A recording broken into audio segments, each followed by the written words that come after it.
Hey there mga may loves Leo! So, advance Happy New Year mga babes! So, mamaya syempre sasalubungin na natin no, ang year 2025. Mamaya lang na 12 midnight.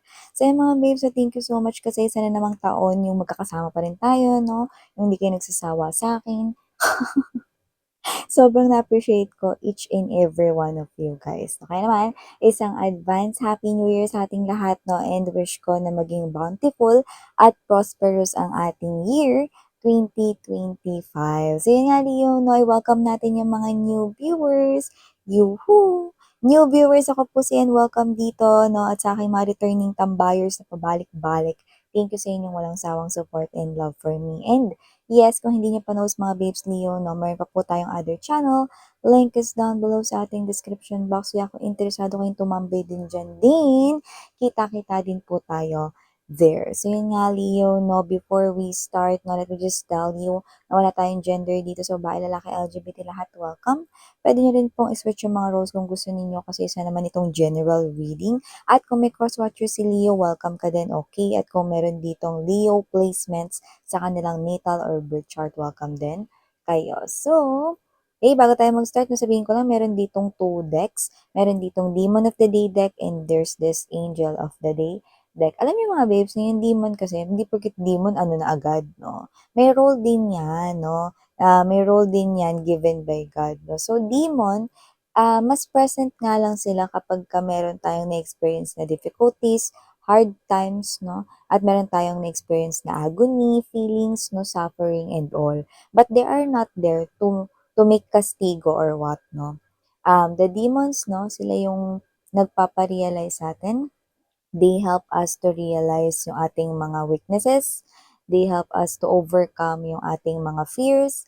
And at the same time, no, tinutulungan nila tayong ma-realize, no, kung meron man tayong dapat ma-realize. Mistakes, faults, and everything. Okay? So, yun, Leo, no? And, okay, maliban dyan, no, isang reminders din po no, na just take only what resonates and of course, no, pick up only the messages na tingin nyo ay for you. So, start na natin. No? Kuha tayo ng Demon of the Day for you, Leo. No? So, anong handa niyo? Mamaya, no? Handa talaga yung nilook forward ninyo mga babes. No? Yan. So, syempre, New Year na naman. Isa na naman na parang inspirasyon para, simulan ng inyong bucket list. So, hoping naman tayo, no, na yung bucket list ninyo last year, hindi na yan yung bucket list nyo ngayon. Kasi nagawa nyo na. Yan. Diba? So, tinan natin yung Demon of the Day ninyo, Leo. So, para sa inyong Demon of the Day, we have Subnock. Ano? Consider your talents. How can they help you overcome any obstacles in your way? See, pinag-usapan lang natin yung obstacles, conflicts, tests, challenges. So, nandito si Demon Subnock, no, para iparealize sa atin na meron tayong dapat na ma-discover within ourselves, no. Baka may hidden talent kayo dyan. Pero yung iba, alam nyo na talent nyo na ito, no. So, pwede mo daw yan magamit, no, para ma-overcome mo yung obstacles mo. No? Kunwari ganito, bago ka lang sa trabaho, pero nag-i-struggle ka, no, sa paggamit ng mga ganito, ganyan, no, ng mga parang mga formulas, no, Excel, no, mga PowerPoint at kung ano-ano pa, no? Pero, magaling ka sa math, 'di ba? Nung nag-aaral ka pa hanggang ngayon, magaling ka pa rin sa math, no? So, talent mo yun, pwede mong magamit yun doon. Mas madali mong maiintindihan. Kasi yung formulas, mga babes, numbers yun eh. Shortcut keys yun sa keyboard, no? So, example lang naman yun. It could be anything, no? Pero, dito mo ka magagamit mo yung talent mo. Kunyari, ganito. Kapos ka, no, sa budget, no, pero gusto mo pa na parang may idagdag pa sa menu, no, para sa inyo ritong paparating na okasyon, sabihin natin mamaya na, no, salo-salo, 'di ba? Pero gusto mo mag-add pa ng isa pang menu, no, kasi siguro marami yung mga kamag-anak mong a-attend mamaya, no, sama-sama to celebrate at salubungin yung New Year, no. So instead of bumili, no, dahil nai-stress ka, no, kasi parang yung una mong naisip rito, bumili na lang, no, pero may talent ka sa pagluluto, pwede mong magamit yon. Consider your talents daw. So, nandito si Demon Subnock to make us realize, no, or to make you realize na pwede mo magamit yung talent mo, no, para makapag-produce ng solusyon sa problem mo. So, it could be any specific problems or situations. So, kung may demon of the day, kukuha rin tayo, Leo, no, ng angel of the day. So, angel of the day for Leo, can you please show me angel of the day para kay Leo?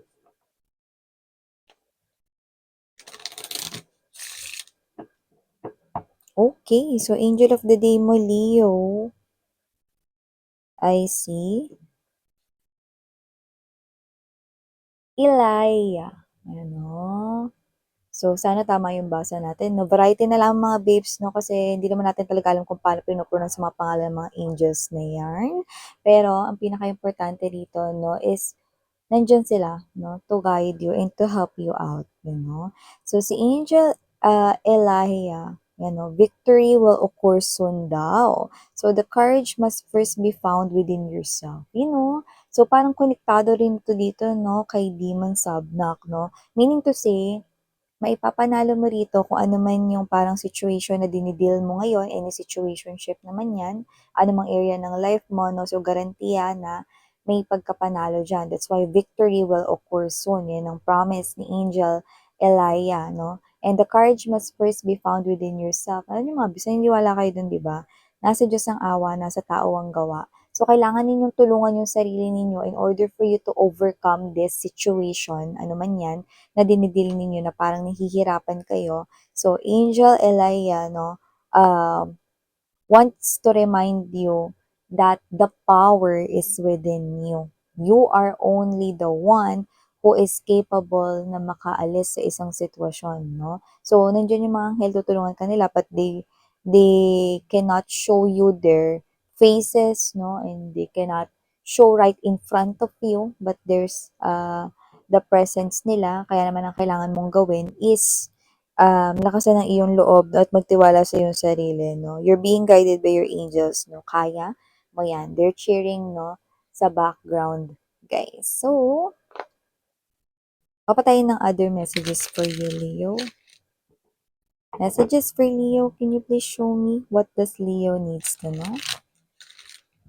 Archangel Michael, maraming salamat sa palagiang bisita sa reading ni Leo at sa mga angels and guides ni Leo at ancestors niya na nag-cheer, okay, sa side. So, let us see. Messages for Leo, please. What does Leo needs to know? Okay.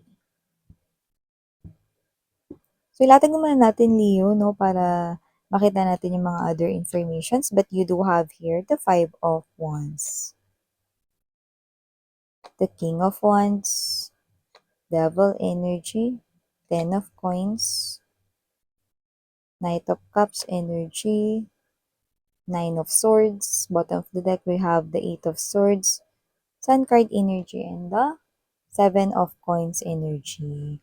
So, sa nakikita natin dito mga babes, no, possible na meron with this 5 of Wands energy, you know, dalawa na nakuha ko dito, pero issue to sa loob ng family, ano. Possible na may nag-aaway, nagtatalo ngayon, issue sa family. Okay? Yung iba naman nakikita ko no, na hindi ito pagtatalo at pag-aaway-away sa loob ng family, pero possible na nagkakaroon ng problem sa pinansyal. Okay? Na related yung mga gastusin siguro sa loob ng family. No? Magkaiba yun, no? Parang may iba pang issue dito kung saan nag-aaway-away lahat. No? Pero yung isa, possible na walang nag-aaway-away, pero possible na issue yung pera. Possible na shortage of finances, no? Sa loob ng family, parang may ganon. Okay? So, huwag kayong mag-alala kasi victory will occur soon. Yun ang pangako ni Angel Elijah, no? Sa inyo, Leo. Okay? So, may solution sa inyong problem. Okay? So, nakita rin ako dito ng energy na family-oriented kayo rito, Leo. And at the same time, gusto mo na okay at napoprovide mo ang lahat ng pangailangan ng family mo, no? Kahit na parang yung sa'yo ay wala nang matitira masyado, no? Pero yun nga, Leo, nakita ko dito na iba sa inyo pwedeng nalilipasan ng gutom, di kumakain ng maayos, no?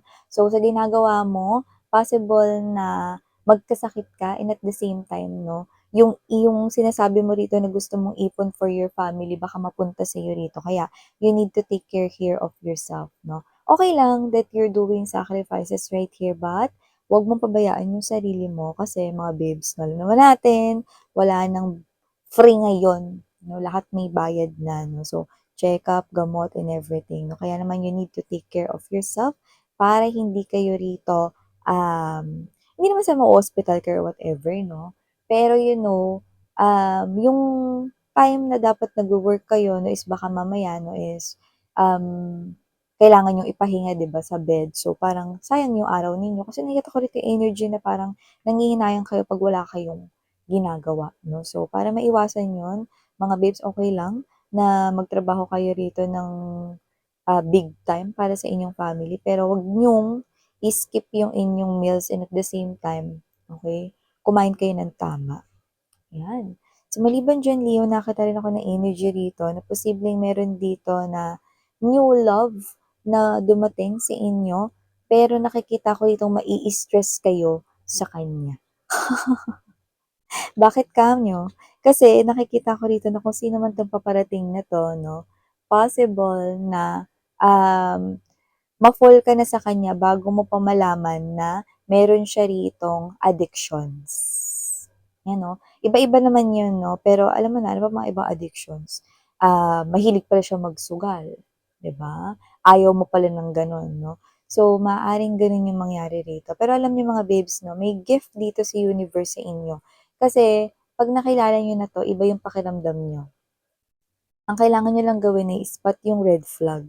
So, if you're not feeling comfortable 100% sa isang person na bagong darating sa life ninyo, then 'wag mo yung isa walang bahala. Kasi isa yung sign and clues na 'wag kang mag-dwell sa feelings and emotions sa tao na 'yan kasi nakikita ko ritong unhealthy yung kanya ritong addictions na maaring i-drag down ka nitong person na 'to, 'yan 'no, emotionally, physically, and mentally, okay?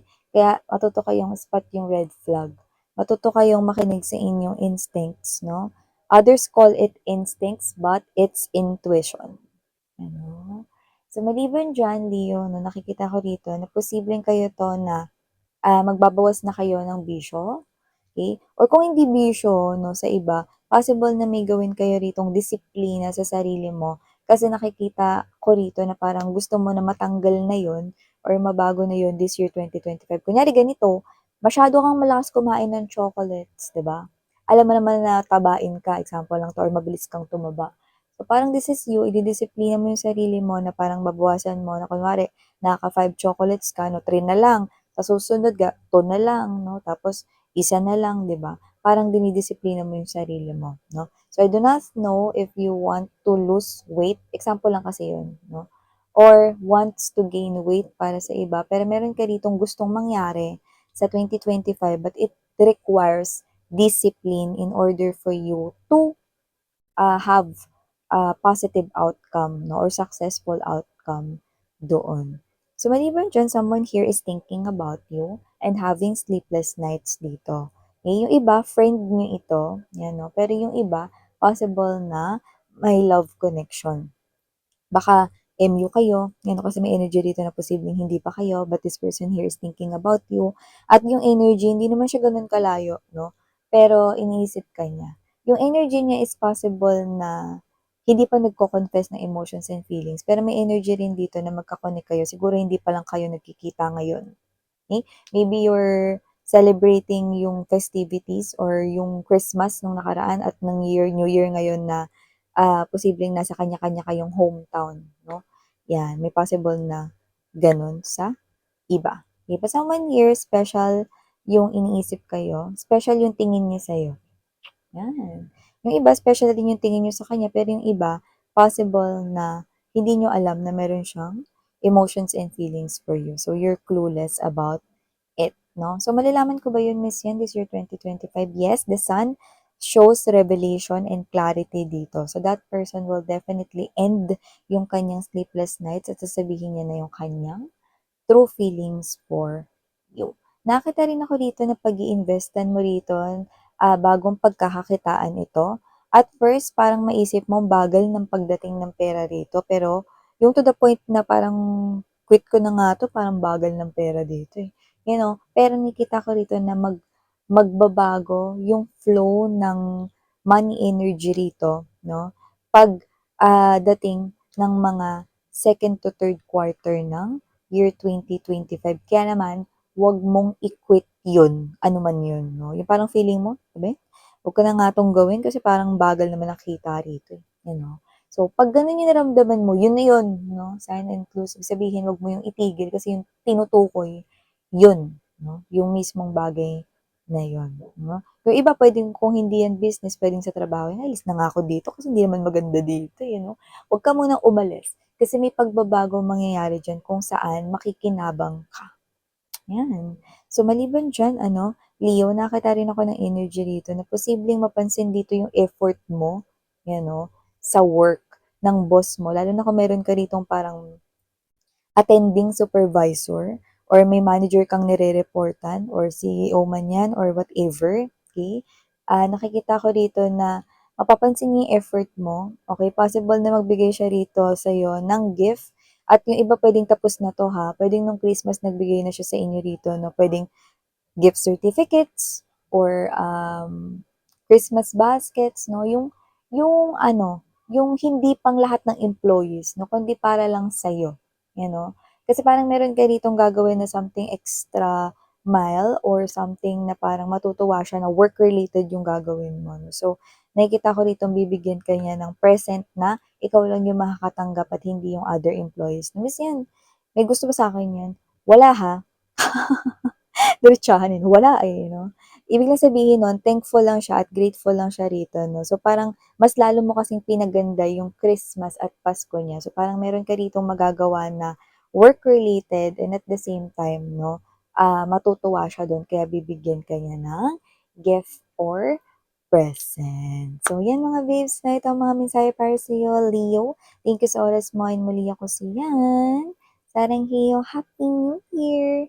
Annyeong! Love and light!